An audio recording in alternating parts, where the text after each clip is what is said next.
Right. So we'll just start from today because we are first lecture was done in 2 weeks back. Now, from today onwards, we are meeting on every Sunday at 1 o'clock. Right. Okay. So now, just to people who not with me last time. So just to give us a brief introduction again, very brief, and recap from the previous lesson. So first we discussed the subject overview and objective and the question paper. So what are the key main areas we need to study in this financial clients management? Type of financial client, one area, clients confidence management, financial product marketing, applications of HRM for efficient delivery of client services, and customer protection laws and practices. These are the key five major areas we need to cover under my subject. So what is the objective of this subject is basically, now you know the banks and financial institutions conduct their business based on trust and confidence of the customers. And then so we need to take into account the marketing aspects, the human resource aspect, conducting your business in ethical and standard manner, and thereby we can improve our customer trust and confidence, right? And the question paper consists of so most of you are well aware, 3 hour paper, and paper consists of 8 questions, maximum of 20 question 20 marks per one question. You need to answer 5. The first question is very compulsory, where it consists of 5 MCQs and 5 short answers. The one questions carry 2 marks and end up with 20, right? And the 4 questions to be answered out of the balance 7, and each long question is carry 4 subsection or 4 questions, and each carry 5 marks. And mind you, if you want to pass, our pass mark is 45. So you need to get first question more than 10. If you can get 15%, I guarantee you, you will pass the exam. And this is your question paper. And not only for my subject, all other subjects, this question paper, the structure of the question remains same, right? And then we having got an idea about these 3 areas, and we discussed last time, banking and financial business, as I told you, critically depend on customer trust and confidence, right? Now I want to tell you something also. Now there are some things I have not given in your handout. So if you want, if you feel comfortable, so please note down. No, you can look these after. This is a record version, they put it again, so you can slowly copy it. Right now, can you remember the first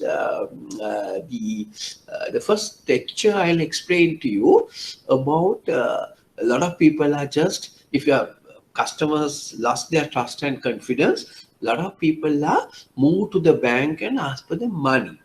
Now, can you remember I told you the technical definition for this type of situation, right? And that is what you call depositor run. Now, what do you mean by the depositor run?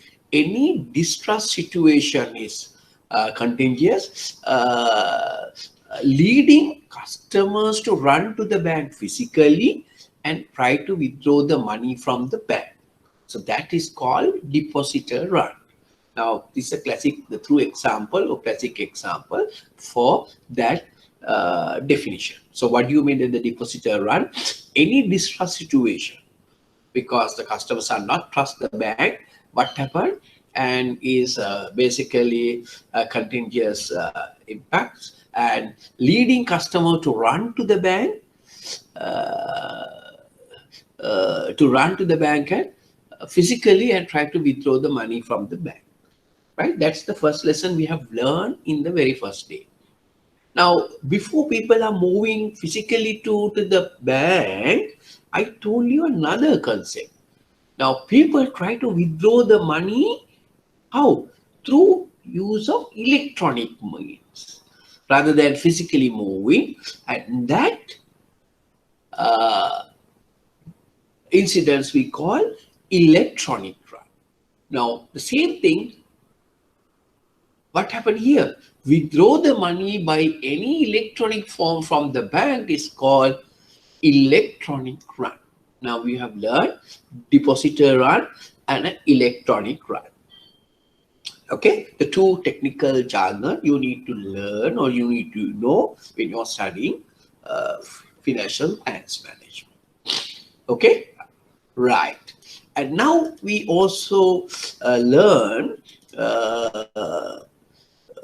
third point is type of financial institution. Now, you know the type, what are the type of financial institution in Sri Lanka? From our regulator, from central bank, we have a commercial bank, finance companies, we have leasing companies, primary dealers, money brokers, right? There are insurance companies, unit trusts, venture capital companies, microfinance institution, like that. We have a various type of financial institution, and which make the financial systems, right? Now, some of you may be working in one of these organizations. Okay, I think now you have an idea about what is financial institution. Okay, right.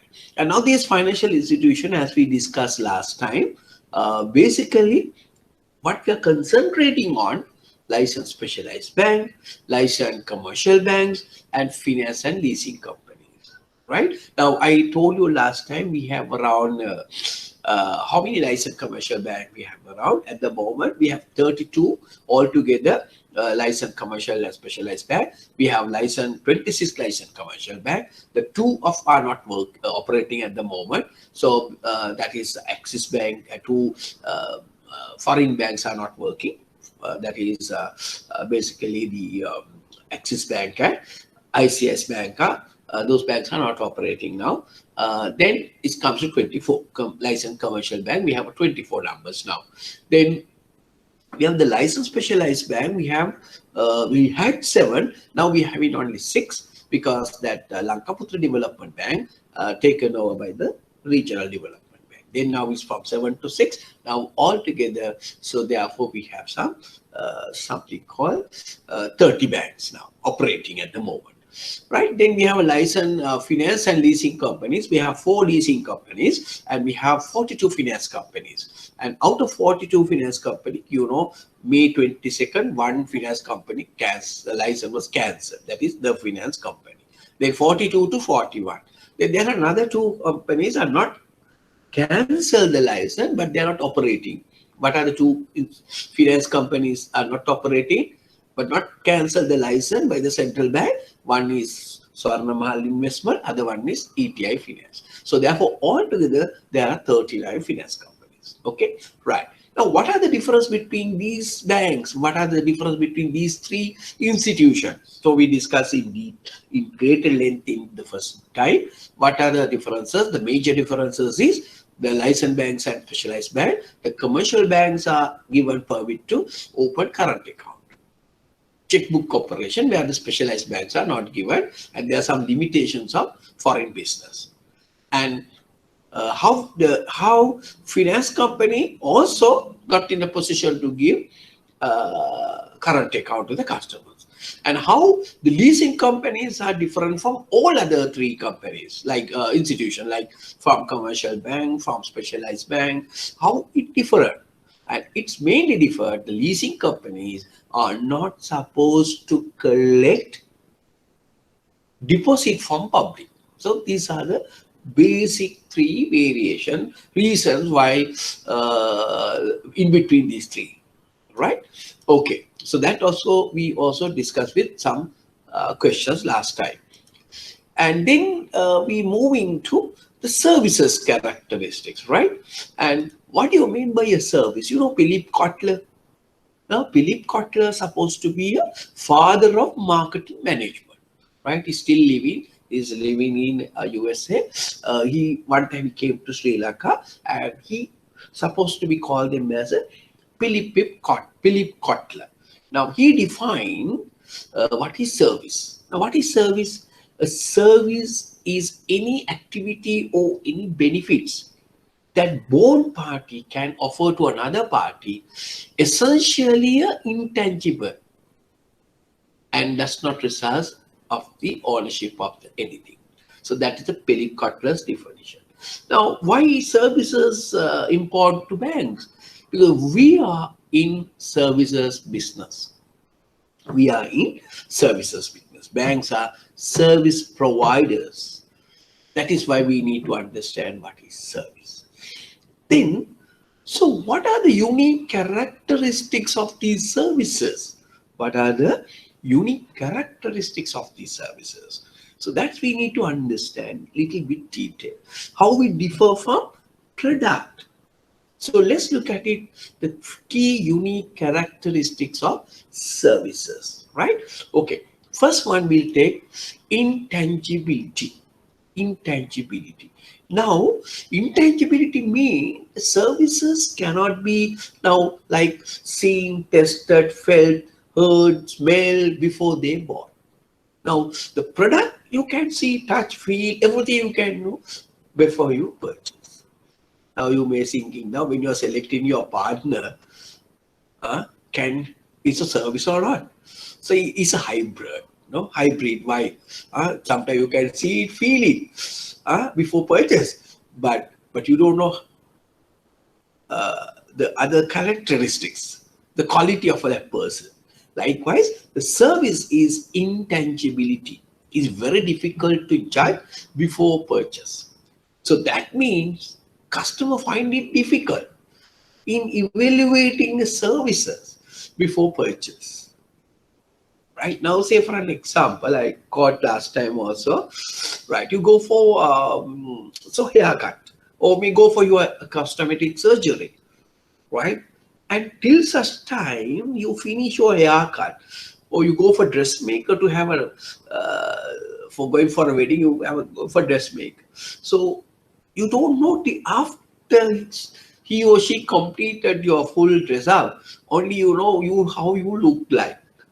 Now they may show you photos when you once your haircut like this, or once you dress you like this, but you're not sure, right? So, but product, yes, but definitely we know this product is going to be like that. So therefore, service providers' task, that means our job, is to make the service tangible.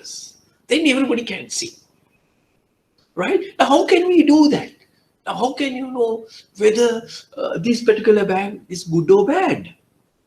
Because you have not opened any account, you have not done any transaction with that particular bank. But how do you know you have not do any transaction with that bank? How do you know this bank is good? So that is what we need. Forget the testimonials from other people. So somebody will ask for how about that person? How this bank? Good, a very efficient service, courteous manner of serving, and all things are telling by others. That is how you can convert your service intangible nature into tangible nature. Right. Then, so therefore, remember the prior evaluation difficult. So therefore, we need to depend on experiences and the perception and the opinion. Right. That is why we get commendation from other people. Right. You know what is intangibility. That's a special feature of a service. Right. Then you look at the next special characteristic of a service is what you call inseparability. What do you mean by inseparability? Inseparability means services produced and consumers at the same time. It cannot be separated from the providers. And which means the consumption and the productions are taking place simultaneously. Now, again, I can quote you an example for haircut or dressmaking. So either you need to go to the dressmaker or dressmaker need to come. Either want to do a haircut, you have to go to the haircutter, or haircutter need to come to you. So consumption and productions simultaneously taking place. But as far as the physical goods, it is not the case. And somebody is produced and stored and distributed, and is available. So the consumptions and the productions not necessary to be need to be taken place together.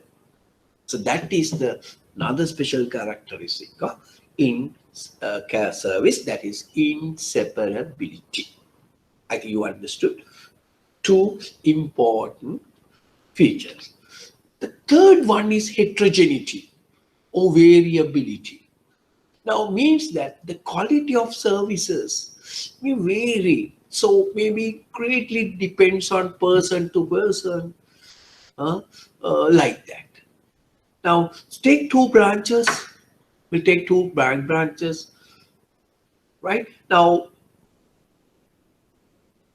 so when you go for the two branches, so the services rendered by the staff of that bank or maybe the manager is totally different, not exactly the same.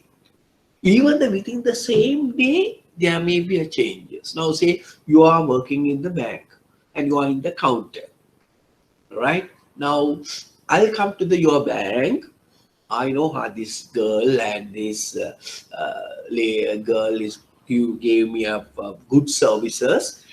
Based on that, I come to your counter and want to discuss some business transactions. But today you are totally different person. Why? You maybe have some problem with your boss, or maybe with the family issue, maybe your boyfriend or girlfriend, or you're on good mood today. So the treatment or the service you're going to give me is totally different. So that is the nature of the services, heterogeneity and the variability. Right? Okay. There's the next point. We call them as perishability. What is that? A perishability. Now that means the services cannot be stored for later use or sale or this thing, right? But they cannot be produced in advance and held it until stock until required. Now classic example for this is your hotel room or maybe airline seat. Now, can be occupied if you are not occupied today, so you are lost revenue. It cannot be keep it for tomorrow. Why the tomorrow is another business day. Now that is why sometimes you have offers. Now sometimes you say airline or Sri Lankan Airlines also having last time offers, right? A person want to go abroad, right? You have to be ready. They will call you maybe 3-4 hours before. Are you want to go this? Come immediately. So I have to go, and I got a special discount of half the price and things like that. Why? Because service cannot go keep it for tomorrow. That's a feature of a service, that is perishability. That is why certain hotels can remember the last year's Easter Sunday, right? Lot of people a lot comes to tourism, so lot of hotels give a lot of opportunities or a lot of discounts to local people. Then local people go there and enjoy those hotels, right? So that is the perishability nature of that business. So therefore, it is important to match supply and demand for services. Now, good example in banks. Now, banks, now we have a lunch time. So banks, we don't have a lunch time, no. So somebody in the counter. Usually, counter during the lunch time, other people are working in the office, especially in the Colombo area, are come to your bank, right, to get the service. But you are at lunch, so you cannot keep her service, right? That is the nature of perishability. Okay, so these are some of the special features of services. So right now the examiner asks you what are the special characteristics of a service. So what are the special characteristics we need to mention, right? Perishability, then heterogeneity, intangibility, and inseparability, right? And this is how you are differentiating from the product. right? And these are the things we have discussed all these things last time. And up to that point, with some examples, we have discussed all things during the last time. Right. Now, from today, we are going to move from these slides onwards. And remember how I am doing lecturing. So we try to cover all the areas and I try to identify the possible past question. How many times we had exams? We first exam started from September 2014. Now, last exam we conducted last year, that be 2019 September. So there are 5 years period. There are 2 exam per year. The 10 question papers are available, right? 10 question papers are available. So therefore, all these 10 questions, all these 10 question paper, the questions are came for that particular area we are going to discuss. Right, I will put it in your slide so you can just think the answer and what we have learned, and I give you a question. Not only financial class management, even for survey question can be asked from my area. Even for commercial banking, questions can be asked from my area, whether sometimes may be interrelated. Okay, let's look at it. First lesson, we start from the first slide, right? Okay, there are several issues that make financial services different. Within the services, I told you, so there are some specific characteristics performed by services. Now, financial sector also for services sector. Then insurance services sector, travel industry services, hotel industry services, airline industry services, all are services. But among these services, financial services are little different. That's what we are going to discuss. Why? How it change? How it differ? What makes what are the factors contributing to these differences? First point. Now, all other services, what we are selling services for money. But in financial services, what we are selling? We are selling money and money-related items. That is our selling product, money. Most of the time, we are selling other things for money, but we are selling money. Okay, right. Second one, usually when you are compared with other services like other hotel industry or whatever other services industry I've just talked about a little while ago, they're not much highly regulated. But as far as the financial services are concerned, highly regulated. Why? Because we are dealing with money. So when you're dealing with money, it's very sensitive. So somebody need to be regulated the business industry. So we have a regulator. Who is our regulator? Central Bank of Sri Lanka. Right. So regulation, when you're compared with other services, the financial services are very much strong. Next, and also as I told you, and services, not products, and basically it's intangible in nature than any other thing. And another characteristics, if you now mind you, if you don't have in your handout, if you don't have some points, now if you want, you just write down. There's a dotted papers there, no places you can write down all these things. If you have no time, you can later you can get, download it and just check write it if you have more time. And then another important thing. Now, why I give a blank page? Otherwise, sometimes you'll be sleep. This is a 1 to 3 time. No, maybe you had a heavy lunch. You tend to sleep. No, so usually I gave you in the classroom when the students comes. Then there is something to write. So you are in the live, right? That is why I put the ... right? Okay. Now another special feature in the bank, financial services, customers are sit both sides of the value chain. It's like this. Most of the other organization, customer sitting on the one side of the value chain. But for banks or financial institution, customers are sitting the both side of the value chain. How? One time, customer is a depositor. Customer is a depositor. One side. Give the money to the bank. And one time, the customer is the other side of the value chain. Take out from the money from the bank. And a depositor as a creditor, debtor to the bank is a loan customer. Deposit, take the loan, right? So that is why customers are sit on the both sides of the value chain, not normally the other services. And also, another important factor is distribution is complex, very complex. What do you mean by a distribution?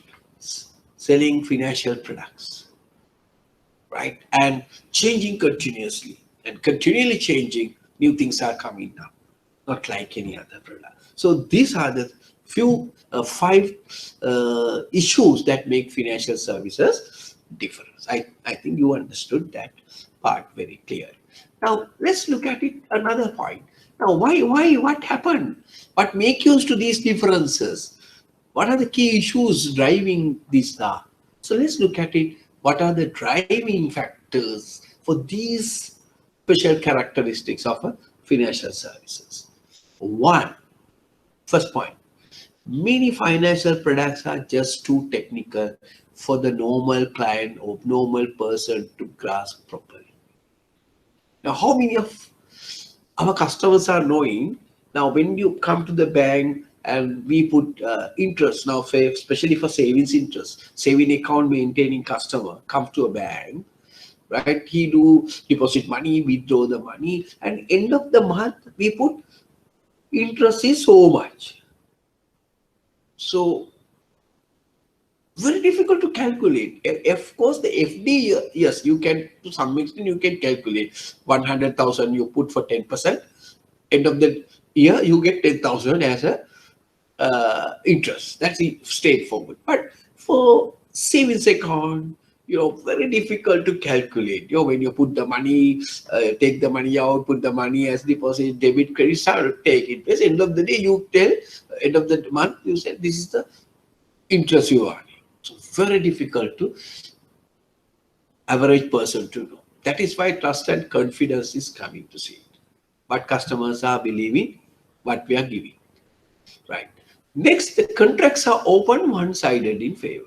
The bank's customer is a contractual relationship, right? The moment you open an account is contracts, right? And also little more one-sided favor, always favor to us, bank side, right? Little bit favor to us.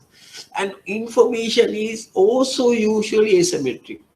So it's not sharing between customers. We won't tell unwanted thing to customer.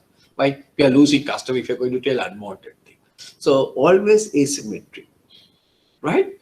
And sometimes the information, whatever the available, also not enough, inadequate for customer, and also difficult to understand. How many of now, if you get a housing loan or some sort of a loan, there's a loan agreement, no? The technical words, there nobody to start understand. No, why they want money only. So therefore, always it's difficult to understand, right? And comparison is very difficult through price comparison. One interest rate and another. Some people are telling we are giving you a loan for floating interest rate of 10%. Some banks are telling, okay, we are giving loan for 11%, or maybe little more than that. So then same loan, we are giving different pricing. So very difficult to compare. So all things we are going to learn little later on, right? Okay, these are some of the key issues driving this. What? This is issue of financial services, right? I think you understood that part as well. Okay, now we are going to discuss the subject topic number 1, that is type of financial clients. Now, I want to ask from my students, if you have any problem, two way you can do it. I will give you a time from end of my lecture and then you can ask from me. Or otherwise, while you are listening to me, if you have any doubt, you can just disturb me and ask. But if everybody is going to ask me a problem, no? So therefore, if okay for me both ways, but it's better little latter part of the. I give you 5-10 minutes to ask any question. I will clarify. Okay, right. Now let's look at it. The first topic, that is type of financial client. Type of financial client. Now, in for business organization, banks or financial organization, you may come up with different type of financial clients. So some people come to deposit the money. We call them as depositor. Some people come to withdraw the money, to take the loans, and those are we call them as borrowers. And there are some people who want to invest the money, so there we call them as investors. And there are some people who come for get some services, payment services, pay your electricity bill, send money from here, one bank to another bank for another organization like that. So that is for payment service client. So we are going to define all these things, and all these type of customers have risk, different type of risk, right? So they show different appetite for risk. So these customers, we call them as risk averse, risk loving, and all things we are going to cover under this topic, right? Then having identified the type of clients, now we are going to discuss more details, right? Okay, so what banks are usually provide numerous important financial services to our customers. I told you, maybe from deposits, loans, lot of services are rendered by the banks, right? And therefore, so bank has a contractual obligation towards the client, right? So we'll explain to you a little later on what do you mean by a contractual obligation, right? The primary duty of a bank, therefore, is to perform what the customer is expecting, provide a better customer service. Okay, now the deposit mobilization is one of the crucial functions of financial institution. Why? Because the customer's deposits, only we can give loan. Right? Without money, how can we give loans? So deposit mobilization, therefore, is a crucial function of any financial institution. Now, you may ask from me now, we discussed earlier, leasing companies not in a position to collect deposit from customers, public. So then how can they give loans? I don't know whether somebody got that idea. So for them, they take loans from another people and give from that loans, they give loans from to others. Or maybe they collect other sources other than the deposit mobilization. Right. Okay. Right. Next. And remember, so banks' profits are basically depend on the doing financial intermediary job, right? Okay, now, so up to now we discuss, right, customer. First, customer, financial customer. Who is a customer? Who is a customer? Now, customer, remember, is a person who has some sort of account. Customer who has some sort of account, either the deposit account or normal savings account or current account or any other similar relationship with the bank. right? And also this customer want to be a customer, also a customer. Now, this relationship arises when a person, society, firm, or a company makes an offer to become a customer, which the bank accept. Once you bank accept, now somebody want to propose, I want to open an account. And once the bank accept him and he become your customer, or importing any sort of a relationship or any sort of account with the bank, we call customer of a bank. Right. Clear? I will explain. Now I told you about these stories. No? Now say 2019 March question paper. That is last year March question. Question number 1. There's a multiple question. So short answer. Right. Can you answer to this? How do you identify a customer in a bank? That means who is the customer of a bank? Can you answer to this question? Right? I told you earlier, who is a customer in a bank? So how do you identify? Basically, they're asking to define who is a customer. Right? Okay. Can you answer to that question? Customer is any person, remember, come to the bank having either any sort of account. Maybe a current account, maybe a deposit account, or have some sort of relationship with the bank. It's called them as a customer. Now let's look at the answer given to this. There must be some sort of account, right? We just learned that. Customer of a bank, but you mind you two months, right? There must be some sort of account, either deposit or current account, or similar relationship, right? Or sometimes person just to open an account, he is not open account, but he's going to open an account, also is a customer of your bank. And then to make a person customer of a bank. Now, you noted that now this is not a low class, right? Now remember, this is a financial class man. Now the same question asked in your low class, who is your customer of a bank? So you need to prove quoting cases, right? Now that is the case given Great Western Railway Limited versus London County Bank Limited 91, and that case defined who is the customer.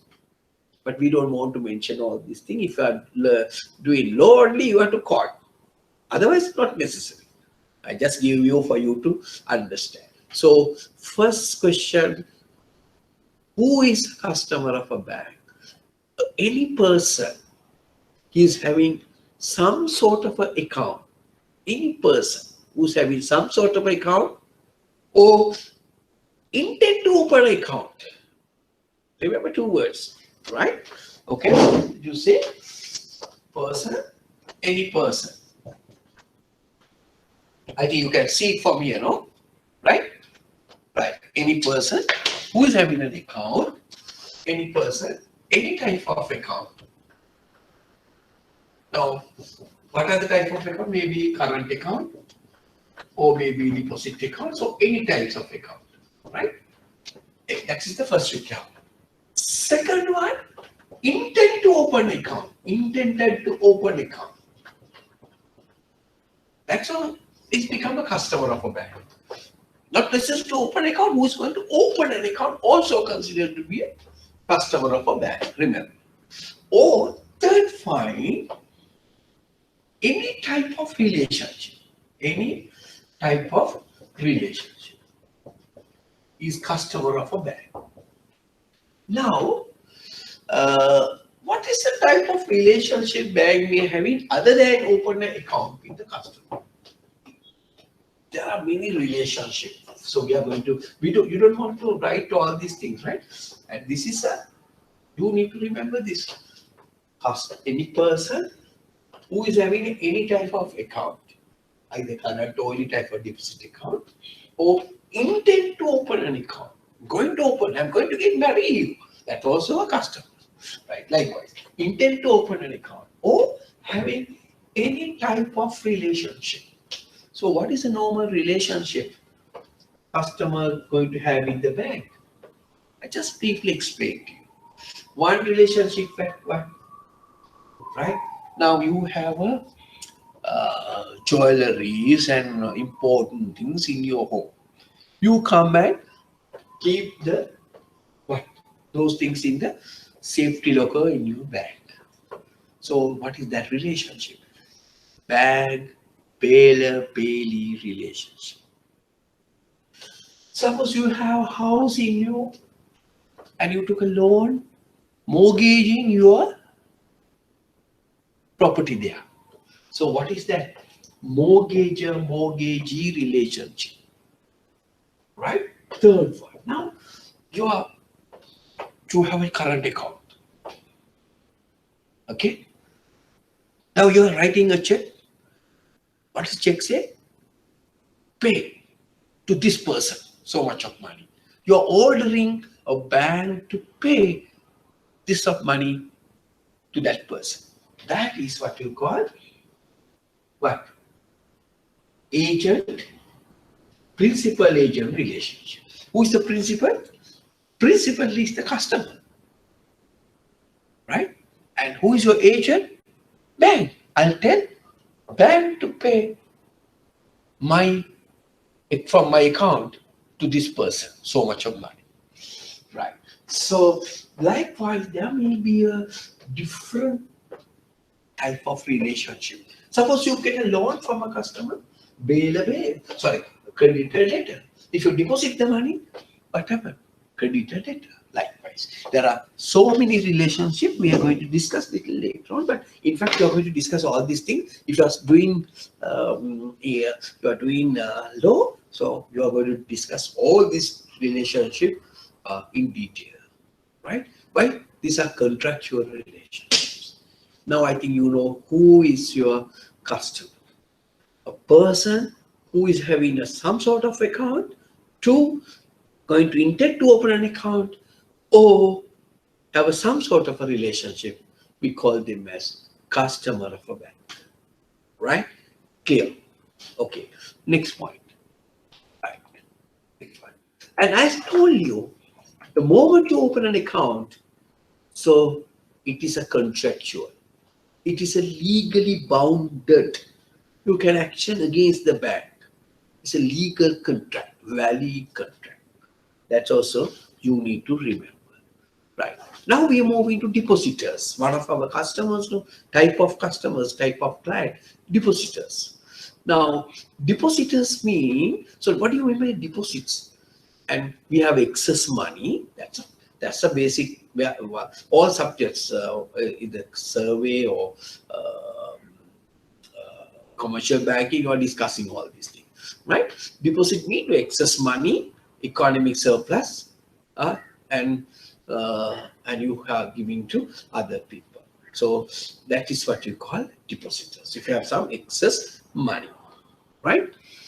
So then by depositing the money in a bank, so what customers expecting? Safeguard their money. Give some interest rate, right? And that is what your customer is expecting from bank, right? And also he's expecting to get the money back. So these are the things the depositor expecting from a bank. Okay. Now, why depositors are important to the bank? And as we talked to you earlier also, they are the main component of bank sources of fund. Who give the money to do the business? Not the shareholder. Customers, they deposit the money, that money only we are giving loans. So therefore, sources of fund coming from where? From our deposits. Who give the deposits? Depositors. And also, depositors are principal liability of a bank. So we need to pay because we take the money to give them back. That is what we expect, that is customer expecting from a bank. So therefore, bank is a liability to the bank, because one time they ask, and also, mind you, when the customers ask the money, whether FD or savings or whatever, we have to give. Now you can't say I don't have money and all, right? You have to give. So depositors therefore act as a liquidity. So somebody put the money and somebody asked the money, come and withdraw the money from whose money we are giving? Another people. So we have a liquidity in the market, in the bank, to give that money to another person. Okay, right. And also remember, deposits have a function for country's economy and the major determinant of money supply. And it is an important factor of production. We learn factor of production, 4 factors. And it is an attractive investment avenue for savers and investors. Right? Okay. So there we have to understand why depositors are important to the bank and why depositors are important to the economy. Right? Clear? Right. So now we are going to look at it. What are the financial instruments are offered by those financial institutions? There are various types of financial instruments. I think you all know. So deposits, loans, treasury bills, bonds, commercial paper, debentures, bonds, asset-backed securities, shares, derivatives. Some of the things are very complicated. If you say asset-backed securities, derivatives, what are those things? But straightforward, deposit, loans, debentures, maybe you know. So we are going to learn all these things. Why? These are the instruments purchased by who? Our customers, our client. Okay, now first we look at it, the type of deposits. Type of deposits. So banks is usually going to take. So deposits are basically product and services offered by banks and financial institutions to cross all segment of the customer. So we have a deposit products to cater into the different segment, from children to senior people. We have a different type of deposit products. Right? Right? The moment you put the money, once you open an account, if you put the money to the bank, we call them as credit to a customer's account. So there are 3 types of deposits we identify, basically. What are the 3 types of? In a bank, demand deposit, that is current account, saving deposits, time deposit, or we call fixed deposit, sometimes we call term deposit, whatever you name it. There are 3 types of deposits. Right? Okay, so let's look at it now. Characteristics of all these deposits. Characteristics of all these deposits. Right. First, we'll take the characteristic of a demand deposit. What are the features of these deposits? First one, demand deposits do not earn any interest. Do not earn any interest. Secondly, mainly used for transaction purposes. Payment can be made through checks. You can issue a checks, you can do a transaction, you can make a payment by using checks. That's a special characteristics. And also you can withdraw money on demand by check. You can write a check and go to the bank and ask the money. Or you can collect the money through ATMs. That's another feature. There's another feature. Only licensed commercial banks are permitted to operate. Now, if you have some sudden money requirement, if you are a demand deposit holder, so you can obtain overdraft facility, a temporary loan. So we are going to learn more details, the type of overdraft, what are the features of this overdraft under borrowers, right? Okay, now we have to, and mind you, so if you want to open a demand deposits, usually we need introduction. Somebody has to recommend you, somebody has to give you authorization. So that is need introduction to open. Somebody has to be introduce you to that account, the existing current account holder. So these are some of the specific features of a current account or demand deposit. Clear? Now you know what are the special characteristics or features of a demand deposit. No interest, use checkbooks or use checks for do some transaction. You can withdraw the money by use of check or ATM. So only licensed banks are permitted to operate. You can, if you have a certain requirement of a cash, you can go immediate loan that we call overdraft facilities, and you need someone to introduce to you to open an account. Okay, these are special characteristic of a demand deposit. Now, who is demand depositors then?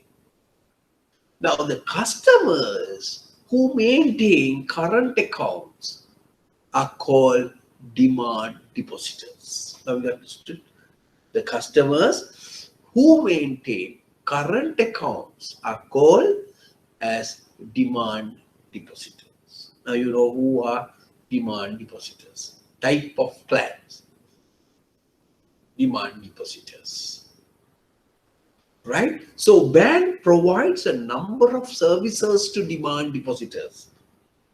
What are the services they are giving? They are giving checkbooks, check facilities. Banks are offering standing order facilities from your current account to do this to pay this and all. They may use ATM cards, facilitate the withdraw the money through ATM's outlet, and they provide short-term loan facilities as a form of OD. So having an account with a bank, we call them as demand depositor. So what banks are giving to them, these are the benefits. I think now you have a clear idea who are demand depositors. Clear, right? Now, so, and as I discussed on non-interest bearing, okay. And remember, as far as the banks are concerned, it is a very low cost source of fund. Banks are very like to have a more current account in their portfolio. Why? Because we don't want to give interest. The interest cost is the main cost for the bank. Right? Remember, so for that we don't want to give. So therefore it's become low cost source of fund to the bank. People like, banks like to have a more current accounts. Right? Okay. Now just look at it. September 2019 paper. That is last year paper. Last year. So 2020 March we are not had it. No. Right. Now look at that question. Clients of a financial institution consist of different types. Right? We discussed, no? We know different type of customers. The characteristics and the responsibilities of such clients and products vary from each other. Yes. Different from different customers. Briefly explain the following based on the products and services currently available in the banking. That's a more definition in your question. I mentioned to you earlier how the long question comes. Small description and give question, ask question. Right. There may be another 3 questions, but to this subject only applicable this part. 5 marks. What's the question is asking? 4 main features of current account. 4 main characteristics of current account. Simple. How you earn 5 marks. What are the things you need to write? Tell me and with me. Just think. What is the answer if you are going to write to this? First one is not carry any interest. Features. Second, it can be do transaction by using checkbooks. Third, what's the next feature? Right? You can obtain short-term loan facility in the way form of what? What? Overdraft. Next one. You need introductions to open a current account. Right? Okay? Right. And also, if you want, you can put standing facilities. So if you ask 4 main features, so you got 5 marks. Clear? Simple as that. Very easy. Right. So 5 marks. So already you know how many marks you need now? Another 40 marks. By your 5 marks is 55, no? Right now, we already heard 5 marks. Okay. Clear? Right. Now we are moving to another type of deposit. That is what you call saving deposits. So like earlier, what are the characteristics of a saving deposit? We need to understand. Earned interest calculated on a daily, weekly, monthly or annual basis. That's depend on the bank. Your daily interest account, daily interest balances are calculated based on the remaining portion.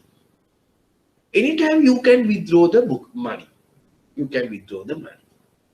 Right? Now earlier when we are very small, we have to tell the banks, even though the savings account, we need to withdraw the money, but we put it. Now it's no like that, right? Okay, now these savings accounts are maintained through passbook or maybe e-statement. Right now, today people are not want to get a house where passbooks are, they are dealing with electronic statements, e-statement. Savings deposit account holders. Right. So funds can be withdrawn from savings account anytime through ATM cards. For savings account holders, they can withdraw the money by using their debit cards. Right? And also, remember, can give loans against saving balances. If you have a deposit account, current account, if you have a savings account worth 100,000, 100,000, you can get a loans from your balance. But then you block the account, right? Okay. And what is the risk to the bank having a savings account? Customer come and ask the money at any time. So there's a liquidity problems if you have more savings.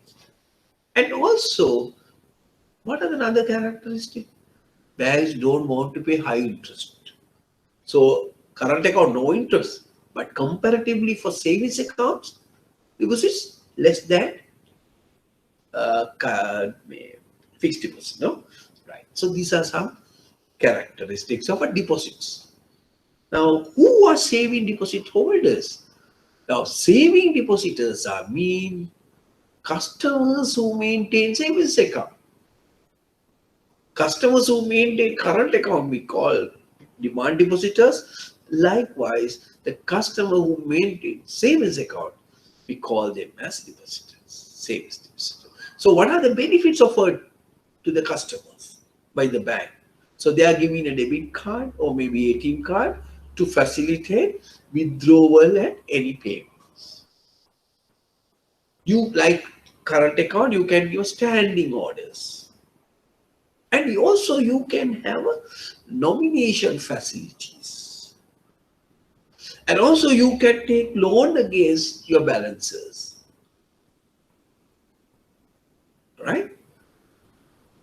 And also bank can have a lot of facilities, internet facilities and also other services also to the customer, right, to do the transaction.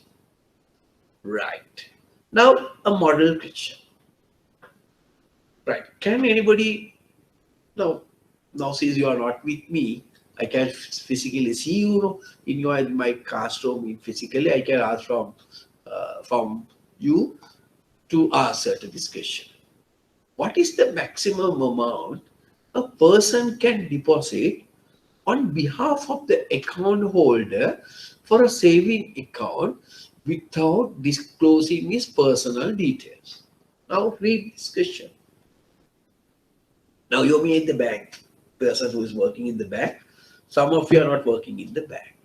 So once you go to the counter, want to deposit the money, they give you usually the deposit slips, right? Now have you gone through that slips? Right? The slips you never go through, no? Right? You go through the slips. When you go to the next time to the bank, take the deposit slip and see what they are telling all these things. They are telling the answer to that. Right. Suppose I want to deposit some money because my mother gave me some money to deposit to her account. Right? Now my mother gave me, say, 500,000 rupees cash to deposit her account. Now who is the depositor? Deposit is me. Now the question is asking, what is the maximum amount a person can deposit on behalf of the account holder for savings account without disclosing his personal details? Now I have 500,000 rupees mother gave me. When I go to deposit the account to my mother's name, mother's account, the counter girl is look at me and ask me, my account holder is my mother. She can, or he or she can see it, no? Then what I need to fill it? I just put 500,000. Mother gave me to just deposit the deposit slip. Now he is not accepting. Why? He asked me to sign to give my details, who I am, my ID number, my address or something like that, personal information. Why? Because it's more than 500,000. Now the question is asking, what is the maximum amount you can go like that without putting anything? I just deposit. That maximum amount is 200,000. Remember, what's the maximum amount? Is 200,000. Okay.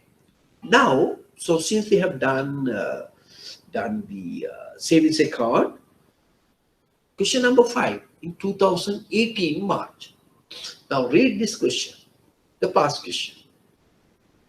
Briefly explain outlining the key features and risk of debit card for the customers. Now this is a question, so right? And this question 5, 2018, I have modified. Briefly explain outlining the key features and benefits and risk of debit cards both to the bank and customer. Now, remember, the most important thing when you study all these things, you need to understand this format. What is the format? One, first, any product, any service, first you need to understand key features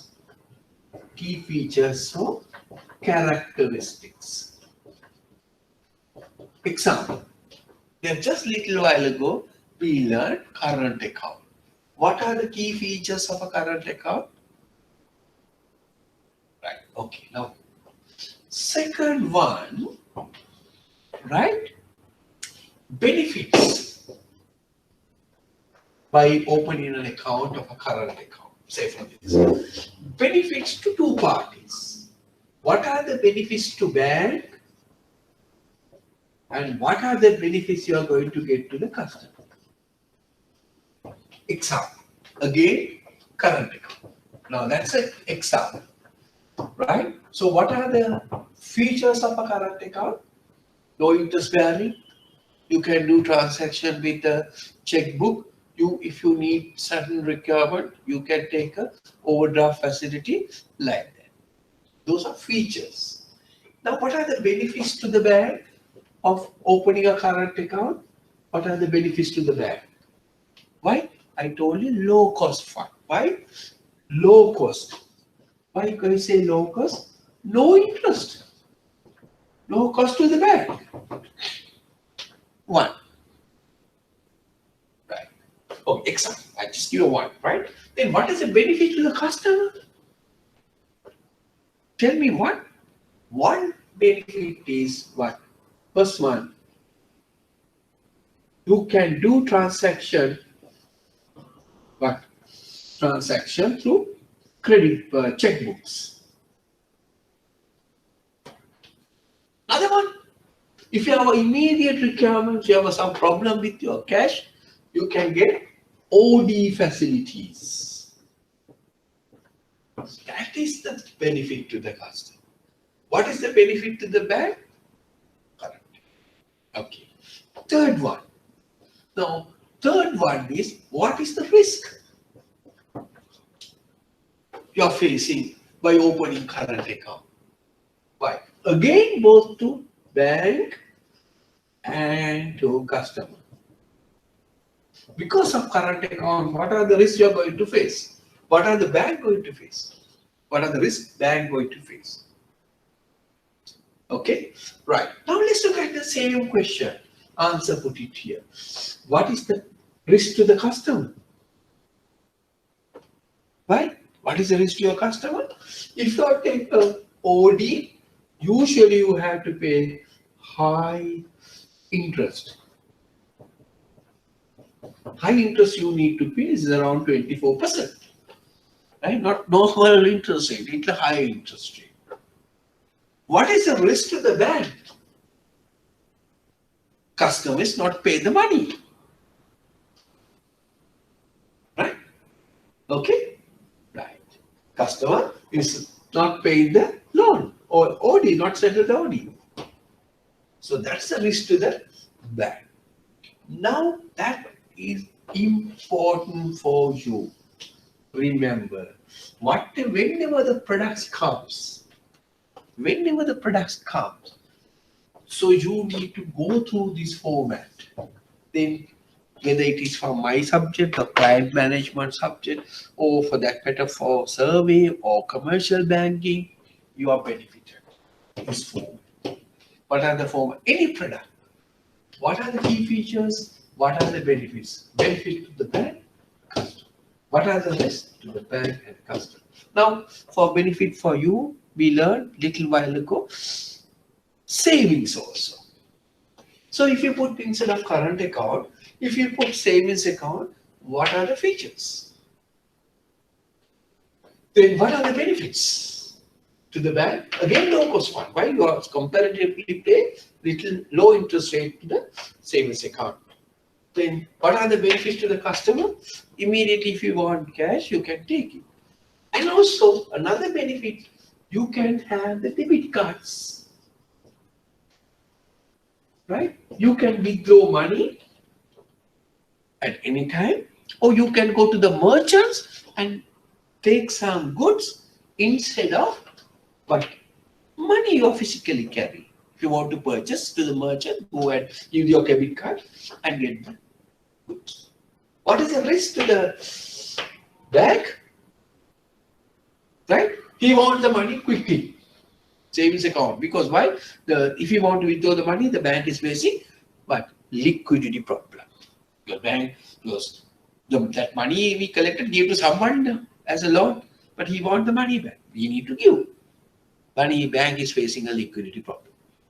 And what is the risk to the customer? So when you're dealing with one factor is you're getting low interest, and other factor is when you're using debit card and somebody can withdraw the money, or there may be a fraud can be taken place. Okay. Now you know. Now this format you need to remember. So all the now based on that the question is asking, right? What is that? Briefly explain, outline key features, benefits, both bank to the benefits and risk to the bank to the customer. What is the product? Product is debit card. Now we are going to answer to this question. What is debit card? Right. Now let's look at the answer. Right. Then debit cards is issued by a bank to their account holders to facilitate limited banking transaction and payment through their bank account. The person who's having an account with the bank, basically savings account or maybe current account, right? And they are giving that card to do a limited banking transaction through their bank accounts. The moment you go to the supermarket or merchant, right, you purchase something, immediately hit to your current savings account and that amount be deducted from your savings account, right? So it can be used with the personal identification number, and also you can use debit card for withdraw the money, as well as you can do a transaction. You can withdraw the money using your debit card. You put a PIN number, put the number, get the money. And also you can get into the collect the money, and also you can involve in online business. You can either quote in your card number. So these are the features of the debit cards. Clear? Right. Right. And you know this the format immediately deduct from your account, and you don't want to carry and also customer can spend only the amount in his account. So you can buy now, say your current account, right? Now say for example your current account, sorry, your savings account is having 100,000. You can't buy 105,000 worth of goods, because why? Your debit card is, your current account balance is maximum of 100,000. But if you look at it,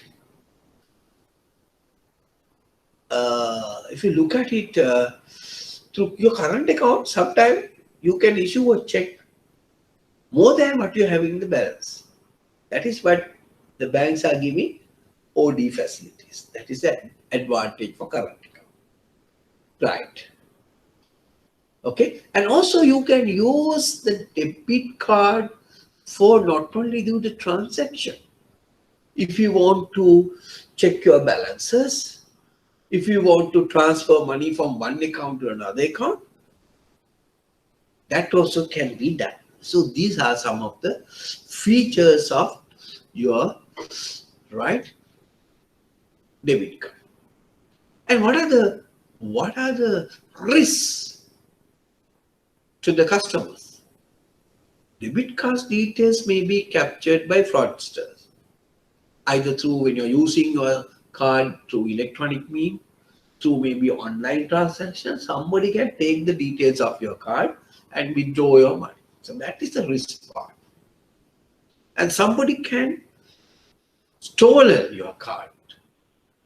Now, even for you go for merchant with somebody's card, I mean, he may not look at it your signature, right? They will give you. So therefore, there is always chance of me losing your card and can wipe up your entire balance sheet.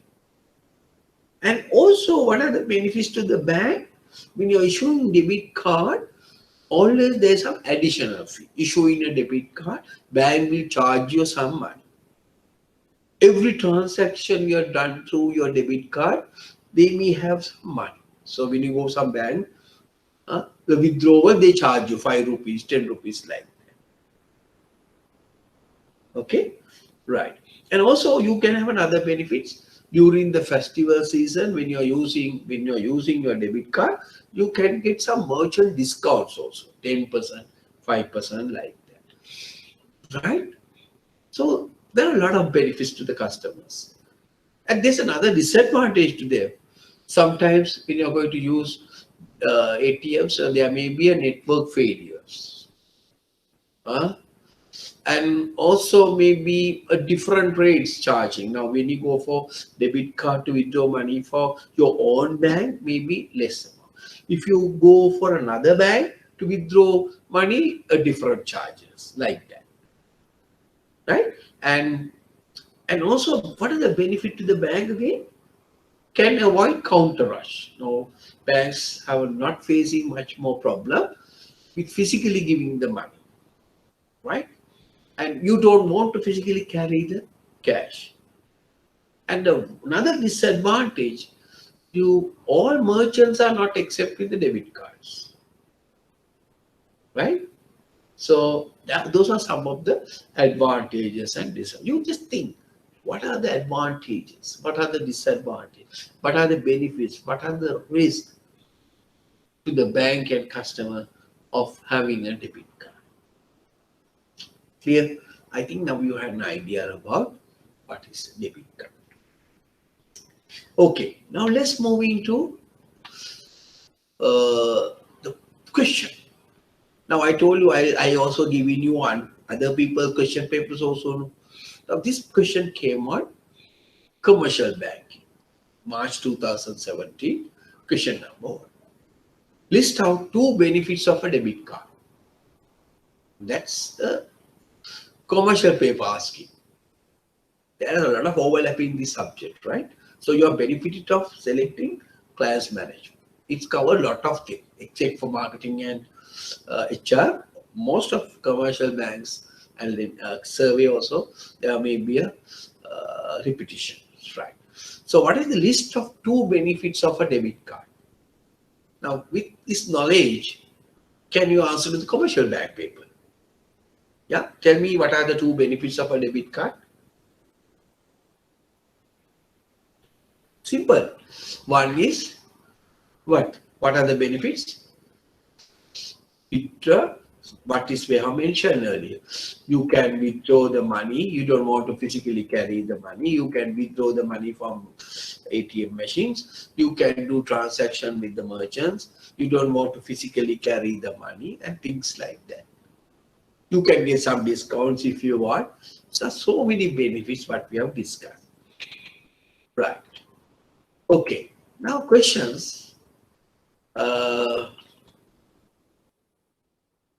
Now we move into the third type of account. That is what you call term deposits. What is that? Fixed deposits. Sometimes we call term deposit. Sometimes we call fixed time, fixed deposits and things like that. Now, special feature of this deposit is funds are placed at financial institution for a specific period. You can deposit the money for 3 months.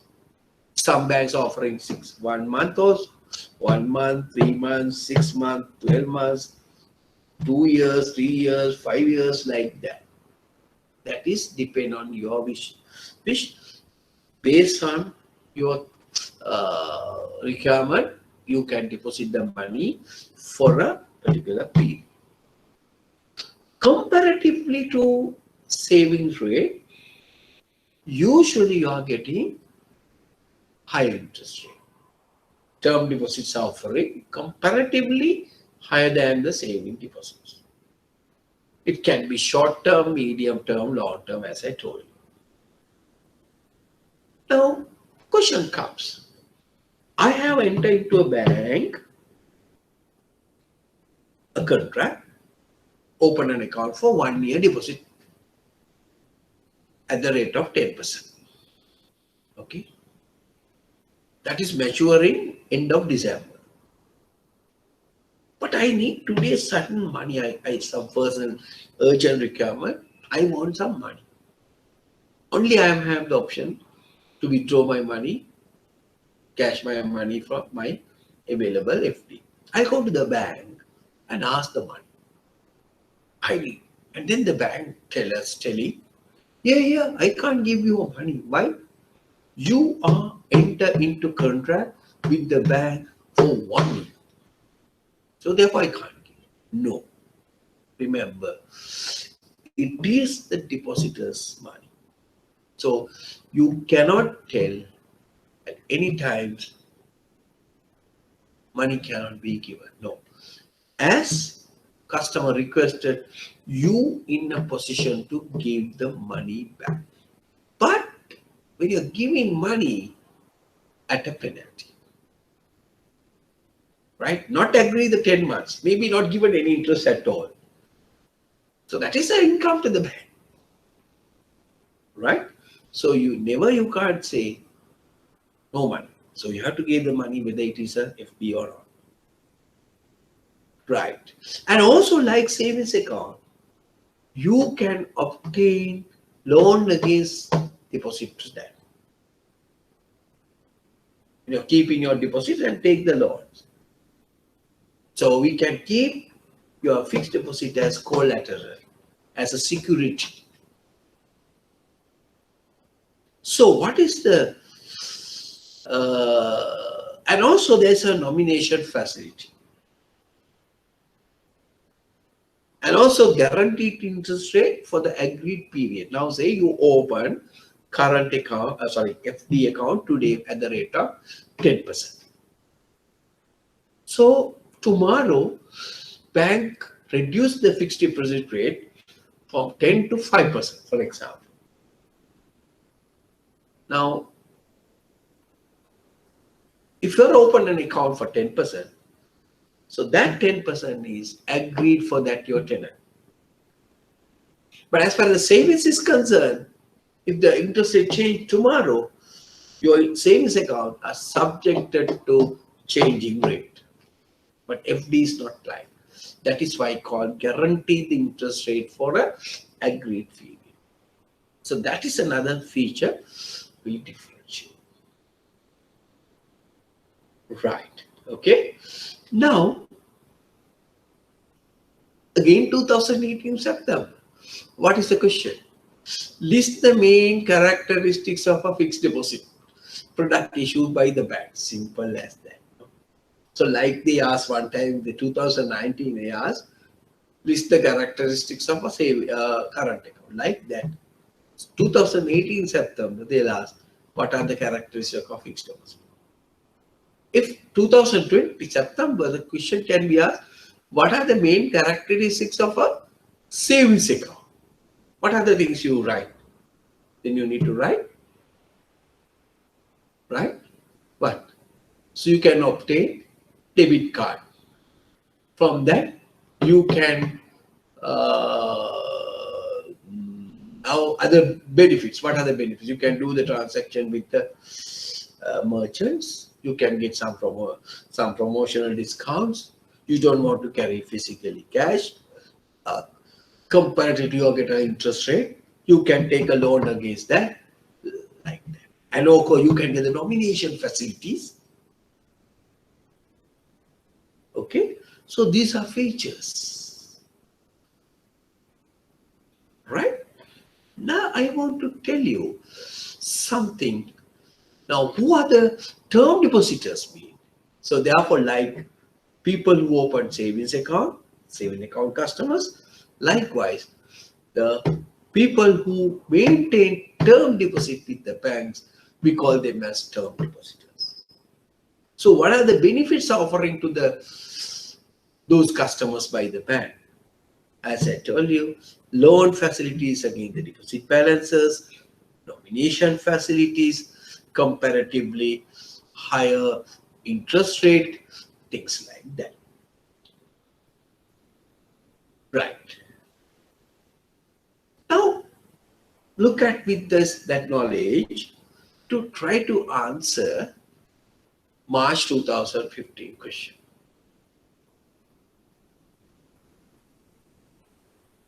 Right? Which one of the following is the best option to place your deposit for a short period? Now what is the, now you need to look at the characteristic for a short period of time with high interest margin. Now, up to now we have discussed saving deposits, we have discussed term deposits, and we have discussed current accounts or current deposits. Now, look at it. What is the customer wants? Customer wants to deposit the money for a shorter period. But still they want little higher interest. Now questions comes like that. Remember. Now this is the question. Now always there are two questions. Its answers are totally irrelevant. You don't want to think. You can just eliminate this too. Always 50%. Right? You have a difficult answers. You think the two answers. Okay. Now what is the feature? What sort of feature customer is expecting? Short period, high interest. Short period, high interest. Now we go through all the deposits. That's the question in 2015. Now, so you can just think too easily you can wipe out from two questions, two answers from this question. Now, you need to understand first, what is term deposit? Term deposit can be 1 month, I told you, maybe 2 months, maybe 3 months, 6 months, like that. But what customer want? Comparatively for a shorter period. If the term deposit answer is correct, your D also correct. Why? 3 months fixed deposit. Because term deposit also fixed deposit. What is the difference? 3 months fixed deposit. Now, here you are in term deposit, you are not mentioning the time frame. That also may be for 3 months. So both B and D are same. Right? So therefore, two B and D are, you can eliminate. Then the questions come, savings deposit and core deposit. What is the difference between these two? When you're compared with these two deposits, what may be the answer? Usually, the call deposit are basically for shorter period, maybe 7 days, 6 days, 1 week, like that, maximum of 10 days. But for that, usually you are giving little higher rates than the same. So therefore, the answer is to this question is call deposits. Right? Now you need to, certain thing you need to know. Right. Okay. Now,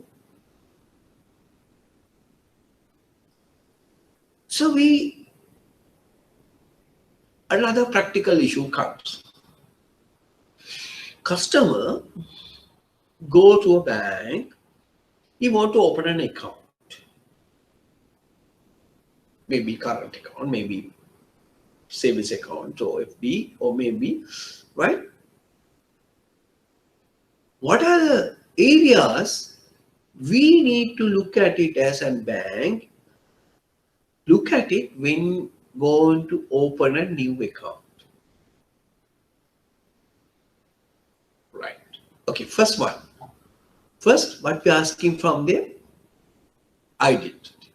So how can you do? They're asking for your identity card. Right? Or some sort of proof. Or maybe driving license, where I carry the identity card most of the time, and or maybe your passport. Establishing the identity, first one. Second one, there is usually mandate to be filled, give all these details. form mandate. Second, there are some KYC forms now, so including to giving some information about you, know your customer, right? Especially for corporate accounts, we need. And then duly filled signature cards. They give you to sign a particular signature cards to identify your authenticity. So your capacity. So you are you are mentally incapable person, or maybe some having some problem. So they look at it. So children, some banks can facilitate to open a children account, but usually they used to look at the capacity to open an account. Otherwise, you need to get the guardian. Right. Then you look at it, documents to establish residence. Suppose if you are residing, your identity card carry the address where you want to open an account, you didn't want to give it residence. But otherwise, you have to give, suppose your identity card address is in somewhere else, now you are living in some other place. So then what you need? You need to give a proof document your present living residence. And sometimes you need to give instruction to the bank, whether it's you, suppose a joint account, do you need to do either party, or both of us can withdraw the money, or only I can withdraw the money, like that. So these are the areas we need to look at it when you open an account. An examiner can ask from you, what are the areas bank assistant or bank employee need to pursue when opening a new account? Except they can ask you questions like that. So what, as a bank officer or bank teller or banking assistant, need to look at it? What are the information you need to open an account? Okay, clear? Right. And sometimes there's some if you open a account from individual, it's no problem. Suppose it's a corporate account, a company account we want to open. Then apart from the other information, you also need resolution, what you call board resolution. What do you mean by a board resolution? Mean board decision has to be taken. Bank board has decided to open an account with this bank, and for that you must have a board resolution, the board statement of agreement. Right? When you go for society, you may ask for a constitution, things like that. Who are given power to sign the documents, sign the checks, who are given power to withdraw the accounts? What are the minimum balances you need to maintain when you open an account? So these are some of that. Remember, banker-customer is a contractual relationship. It's a legal relationship. So all things is put it in clear, black and white. Right? So depend on the type of the person, the documents may be vary, but those are the minimum requirements you need. Right? Just because of now, if you want to go for current account, somebody need to introduce you.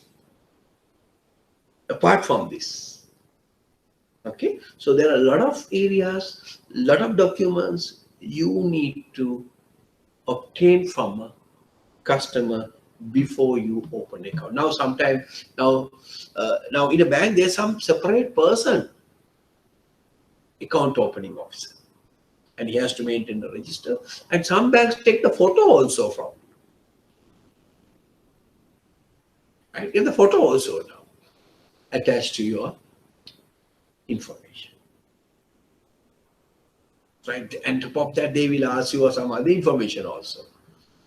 Whether you need a debit card, whether you need online facilities, all things they will ask top of that, but those are not compulsory. These are compulsory things you need to look at. Those are additional benefits you're going to give. Remember that. Right. And like opening, there may be sometimes the bank need to close the accounts also. What are the instances where a bank could close an account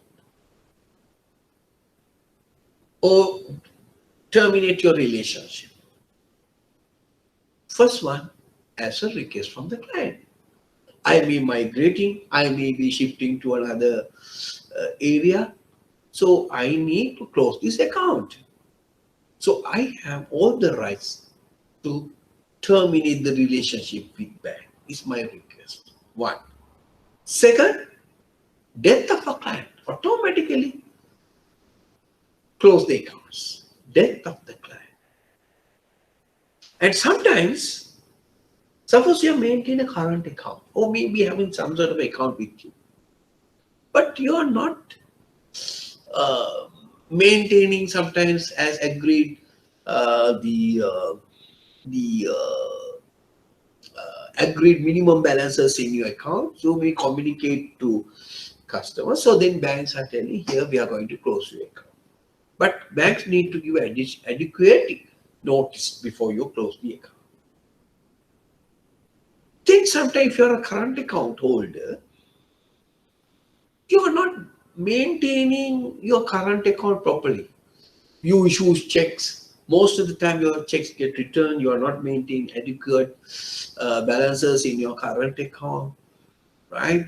So when you're conducting your current account very poorly, bank has all the rights to terminate your current accounts and by closing your account.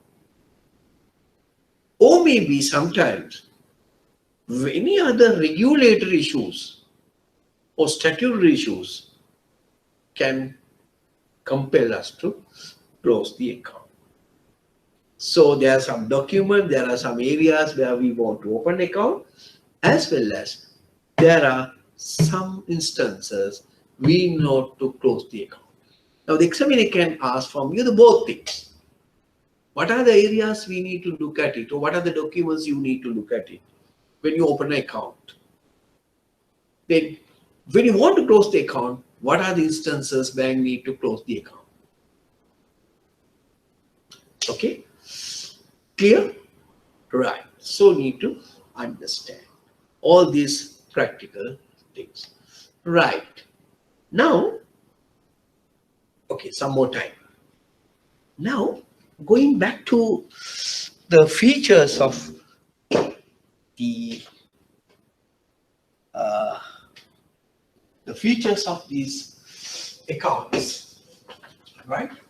Going back to these features of these accounts, that is current account, savings account, and term account. So term deposit or fixed deposit. So what? Term deposits. Okay. You have noted something is having to both these, but not for this fellow. Can you remember? But when you recall the features of these three accounts, right? You can have a comparison also, right? One thing is not there. All are here. What is that common thing is missing here? Okay, one thing is no interest. Yes, correct. This one is having the interest. That's the first point. No, the difference. Main difference, huh? Not giving no interest and not like that. No interest at all. Second, you can say checkbooks. Yes, no checkbook for this. Second, third one, debit. Yeah, can give here. What is the other one? OD facilities? Yes, not here. Right? Apart from this one is not having, but all others are having. Usually this is having, others are not having. But this particular feature, if current account is not having, these two guys are having. I mean, these two accounts are having. What is that? That is what you call nomination. And that is the important things in the bankers. Superpower bankers are having. What is that? Nomination facility. Where current account holders are not having that facility, where saving account holders and FD holders can have that facility. What do you mean by a nomination? Suppose when I open an account, if something happened to me, I can nominate my wife, my children. Or maybe if you want to nominate other fellow's wife, also can do. Right? And that is a special feature, nomination facility. Then, what is the advantage of this nomination facility? So, no problem. If something happened to me, the person I have nominated, without having any problem, he can withdraw the money. So that is the superpower given to the banks. So why not make use of for marketing this product? Right? And that is what we call nomination. Now, so we just look at it. What is nomination by bank customers? Now, Section 544 of Civil Procedure Code.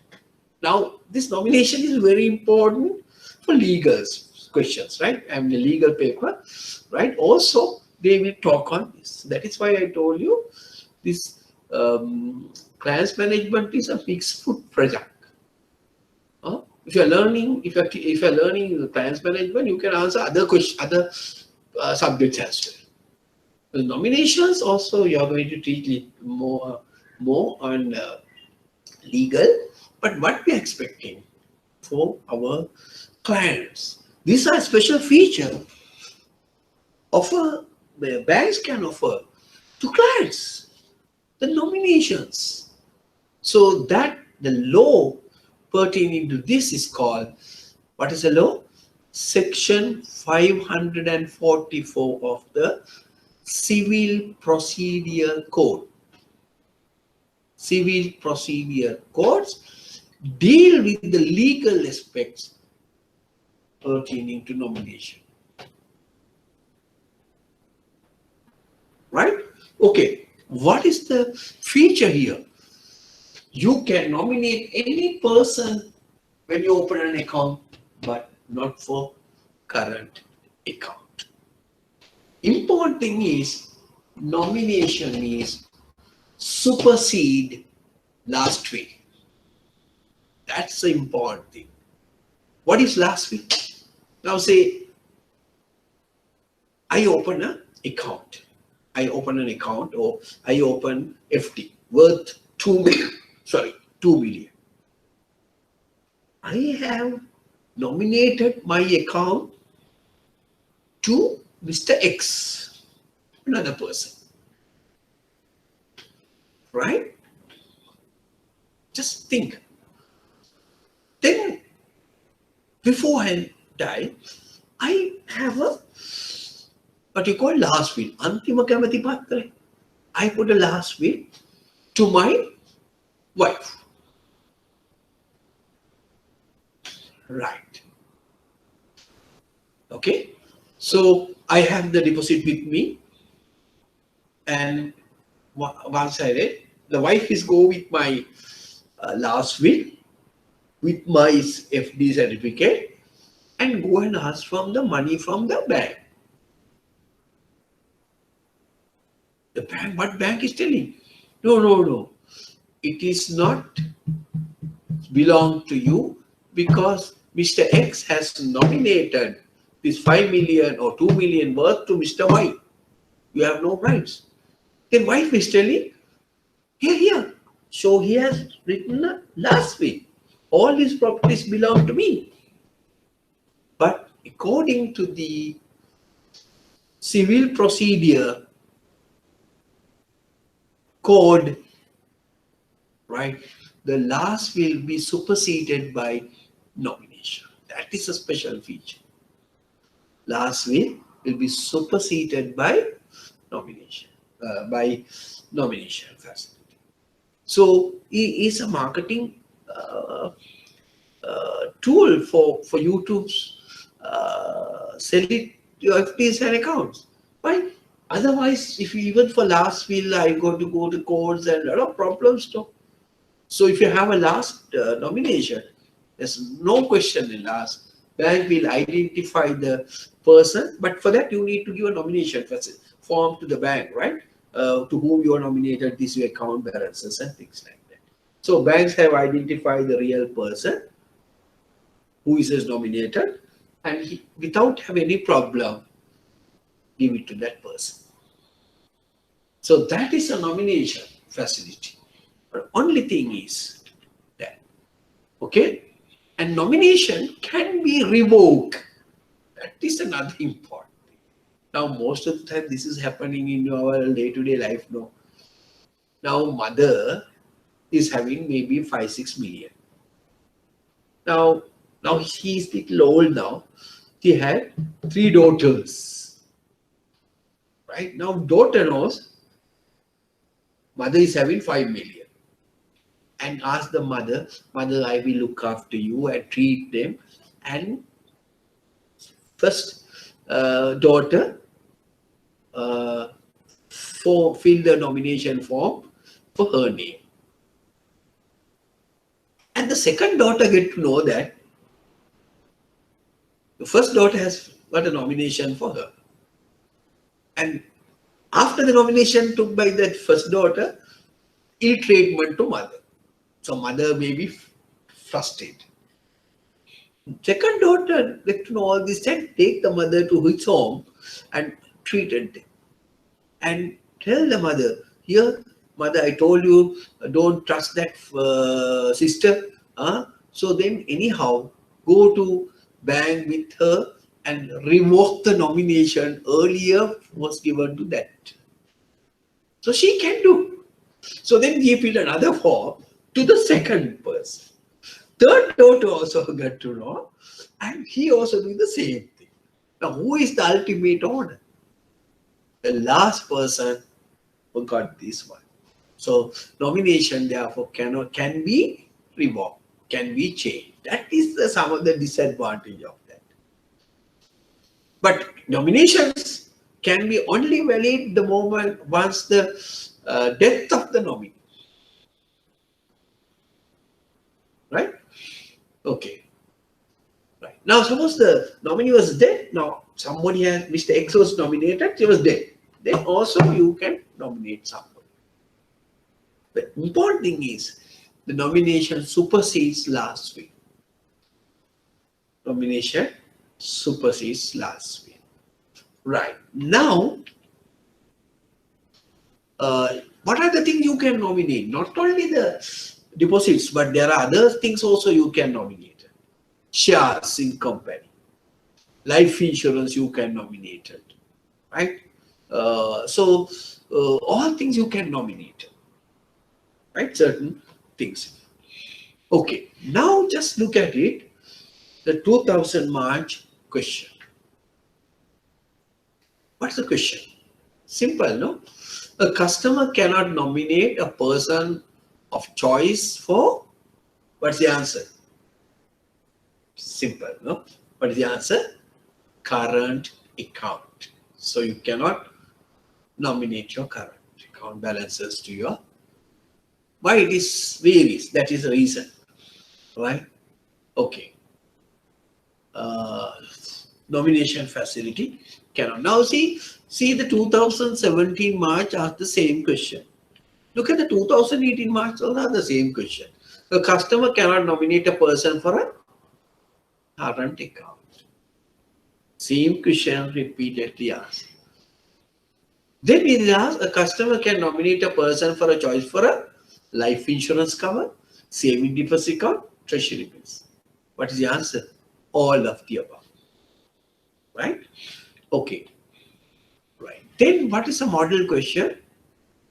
So can you do at your home? Compare saving, terms and demand deposits like that. You put it two things. Compare saving terms, deposits. Features. Okay. Features comparison. Nomination, no, yes, yes. Interest, no, less, more.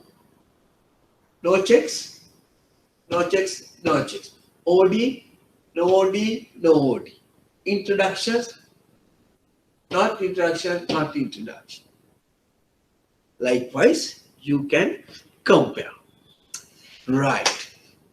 Now, these questions came in your 2019 March.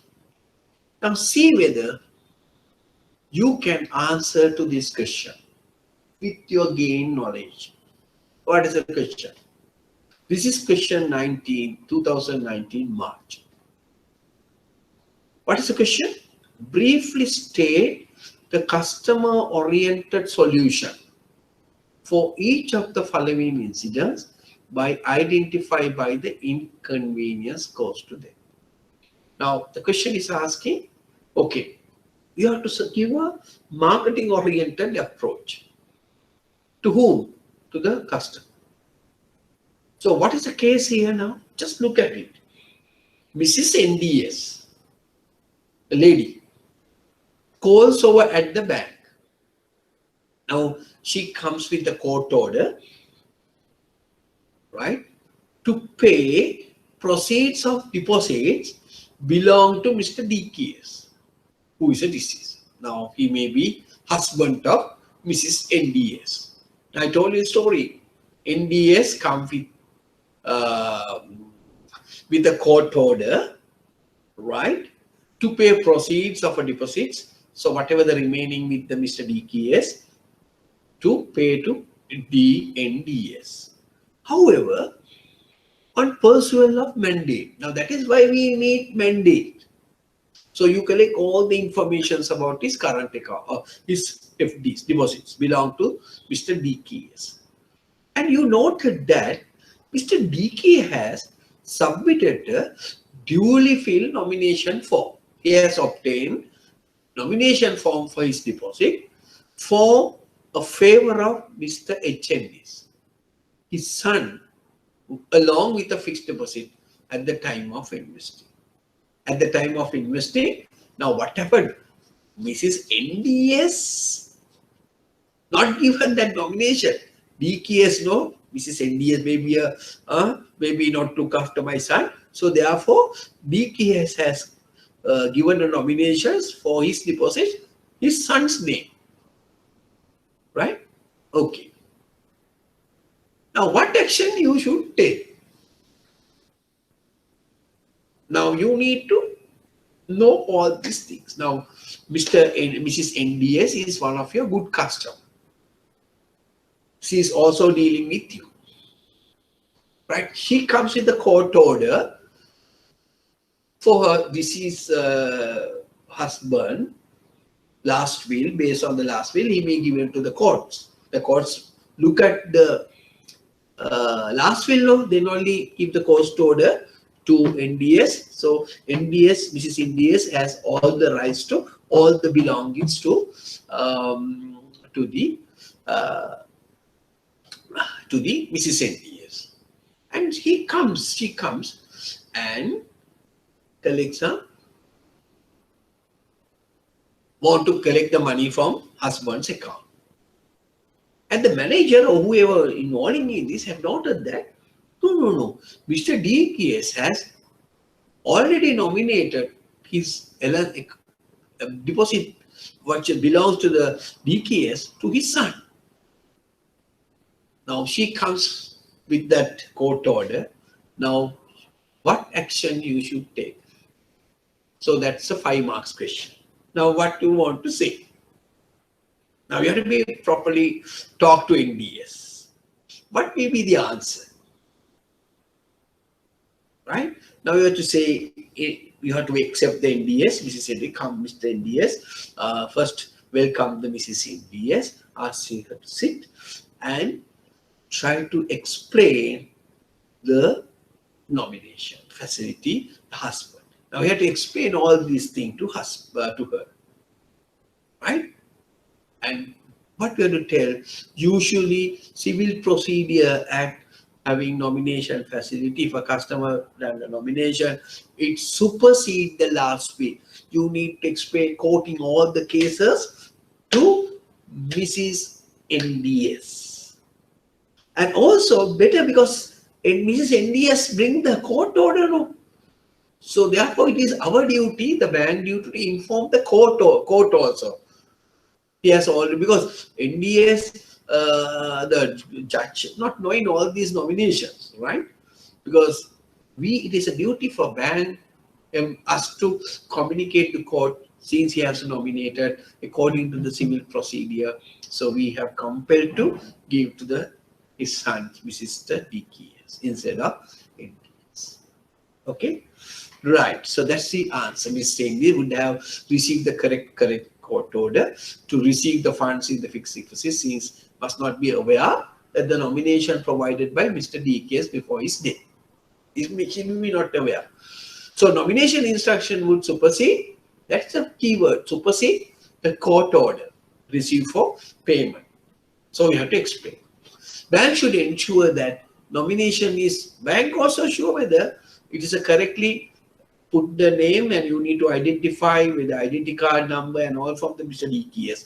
We need to identify correctly the nominee.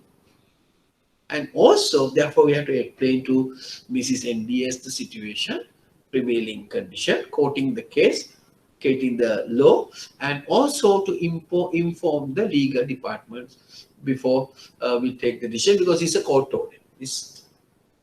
Okay, right. Now you see the question and answer for this. Right. Now, this question came in your law paper. Now, just look at it this case. Larry is a leading businessman, married twice and divorced. Okay, we will discuss this question in next time. Right. This is another different question. Larry is a leading businessman, married twice. That's a legal question, right? Married twice and divorced both wives. He had 4 children in both such marriages. Right? He made a last will leaving all bank deposit in finance companies and banks, company shares, and his life insurance policy to all his children. Right? All his children. After making the last will, he got married to another foreign lady. My goodness. After marriage, making last will, he got married to a foreign lady. And few months later, suddenly died. And then we want to say that. So Larry's children claim based on the last will. Right? Now Larry's children comes and ask the money. Now Larry is widow. Now the new one, the newly married foreign lady, dispute such claims. What may be the answer? Okay. So we will discuss that one. It's not basically, it's a legal question, but we will answer based on the nomination. Right? Okay. I thought you understood today up to this, and there are a few model questions I already given to you. Try to answer this one, and then we are going to discuss some more thing in next week. Okay, now this time is exactly 3 o'clock. I'll just give you some time for you to ask me any question. Okay, Puta, now have you understood up to now? I will open now for so this one to to you. Okay. Can anyone want to raise question from me? No question. All clear, right? It is clear. Yes, it's okay. So you are happy with the topic? So if you want to have any question, okay. Also, if you want to have you put down here, I will answer. And so we will see you on next Saturday or Sunday as well, provided there's no curfew imposed, right? But usually our classes is having next week's also the scheduled time. And we will and I want to make a small request from you, so don't miss the lectures, right? Now whatever available in your handouts and all cannot be explained in details. Only when you're be there only we can share some practical issues, practical problems and things like that. Okay, right. And mind you, again, I want to tell you, so this subject will be facilitated for you to learn other uh, core subject as well, right? So join with me next Saturday, next Sunday also. So we will continue from this point, and we are going to discuss what is okay, we have some questions. Oh, something. When you going to upload the today presentation? That's, I think, I don't know that they will do the needful very early day as possible, and then you can just try to answer the questions I have given in your handouts and try to familiarize. Now remember, features, risk, benefits. Okay, okay, right. Then we will stop today, and we will see you on. I will start at sharp 1 o'clock, right? So be ready. Don't sleep, right? I know it's a bad time from 1 to 3, but what to do, no? Right. So we will see you on next Sunday at the same time. Thank you very much.